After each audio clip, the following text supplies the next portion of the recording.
Did you know that there's an actual science behind getting cold? When you get cold, your blood vessels in your hand will begin to constrict because it wants to touch less of the cold on the outside. When this happens, the blood starts to flow to the center of your body and to your head, leaving your hands and your feet to start getting cold first. Also, for most women, they generally have less blood vessels in their hands, which means that their hands and sometimes their feet will also get colder. There's also a phenomenon called Raynaud's, and what Raynaud's is that your blood vessels will constrict and your hands getting cold even in room temperature. When you have Raynaud's, you'll also have to have an external heat source to help heat up the blood in your hands. There is only 4 ways that you lose heat. The first form of heat loss is conductive heat loss. Now, conductive heat loss happens when something warmer touches something colder, and then the warmth is conducted into the cold. Every material conducts heat differently.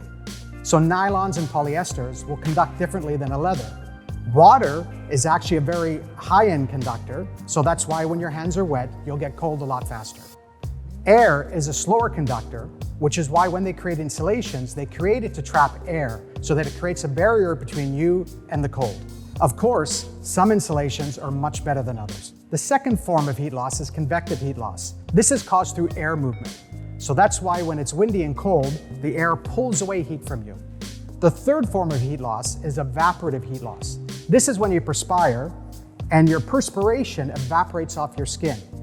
So that evaporation causes heat loss. And the fourth and final way is radiant heat loss. Your whole body and your hands are constantly generating radiant heat off them. And when the temperature drops, you begin to lose that heat more rapidly. When we're developing our Swanee product, we are always looking at the 4 ways of heat loss. It's the reason why you need to look carefully at all different products and different gloves to see which heat loss it's actually combating for you. So it's why at Swanee, we're always thinking of those 4, which again is conductive, convective, evaporative, and radiant.